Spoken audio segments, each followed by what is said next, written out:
यह एक सत्य घटना है।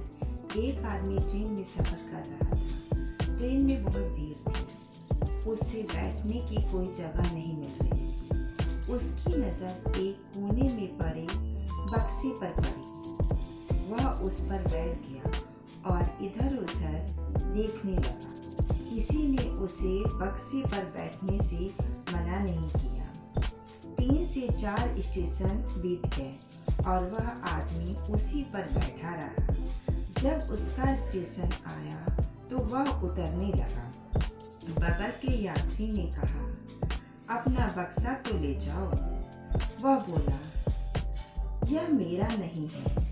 उसने कहा, मैं 3 स्टेशन पहले मैं चढ़ा था तो मैंने देखा कि तुम इस बक्से पर ही बैठे थे और अब कहते हो कि मेरा नहीं है। तभी पुलिस वहां आ गई और पुलिस ने सारी बात पूछी। आदमी ने कहा कि यह बक्सा मेरा नहीं है। पुलिस ने कहा, बताओ इस बक्से में क्या है।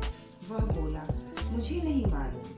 पुलिस ने बक्से का ताला तोड़ा तो देखा कि उसमें एक लाश थी। इस कारण उस आदमी को जेल हो गई और उसे 10 साल की सजा हुई।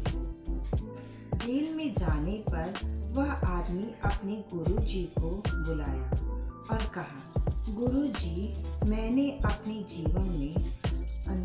मैं अपने आप को कोसता हूँ कि मुझे किस कर्म की सजा मिली है जो मैंने किया ही नहीं। गुरुजी ने कहा, तुम अपने पिछले ऐसे गलत कर्म को सोचो जो तुमने किया है और किसी को बताया नहीं है। मैं तुमसे दोबारा मिलने आऊँगा, तब तुम मुझे बताना।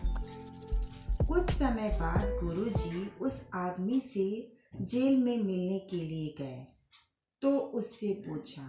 उसने कहा, गुरुजी, मैंने बहुत सोचा, तब याद आया कि आज के 30 साल पहले मैंने अपनी फैक्ट्री बना रहा था। उस समय एक दीवार गिर जाने के कारण एक मजदूर 14 साल का लड़का दबकर मर गया। पुलिस केस के डर से मैंने उस समय जो मजदूर थे उन्हें पैसे दिए और उस बच्चे को वहीं दफना देने को कहा। मजदूरों को मना किया कि किसी को कुछ न बताएं। उस लड़के की माँ अगले दिन रोती हुई आई और बोली, लड़का मेरा कल से घर नहीं आया है। वह घर वापस नहीं आया है। मैंने कहा, तुम्हारा लड़का 2 दिन से काम पर नहीं आया। वह औरत बोली, मेरे पति को फालिस मार दिया है। वह चल फिर नहीं सकता है। मैं खुद भी टीबी की मरीज हूँ। हमारे घर में एक वही लड़का कमाने वाला था। वह कहीं और जा ही नहीं सकता है। साहब, मैंने कहा, जाओ भागो। वह यहाँ आया ही नहीं। वह औरत रोती हुई चली गई, पर वह 10 दिन तक दौड़ती रही, पर मैंने उसे भगा दिया। गुरुजी, यह तो बहुत पुरानी बात है। गुरुजी ने कहा, जिस तरह तुम अपना पैसा बैंक में रखते हो, समय के साथ उसका ब्याज बढ़ता जाता है, उसी तरह से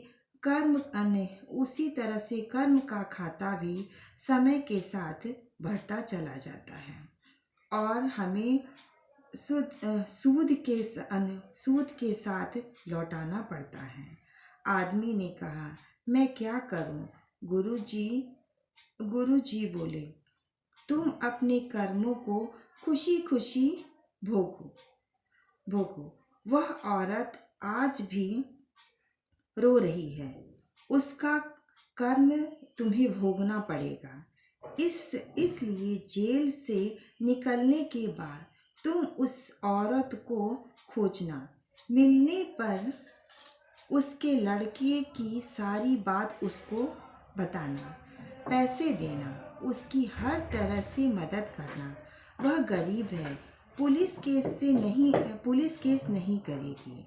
गुरुजी, यह तो बहुत पुरानी बात है, अब तो वह औरत भी नहीं होगी। गुरुजी बोले, वह औरत कहीं नहीं गई होगी। आज भी अपने बेटे की तलाश में वह वहीं होगी कि मेरा बेटा मुझे खोजता हुआ कभी न कभी जरूर आएगा। इस इंतजार में वह वहीं मिलेगी। उस आदमी के अच्छे कर्म की वजह से सरकार ने उसे 9 साल में ही रिहा कर दिया। जेल से रिहा होने के बाद गुरु के कहे मुताबिक उस औरत को खोजते हुए वह उस जगह पहुंचा और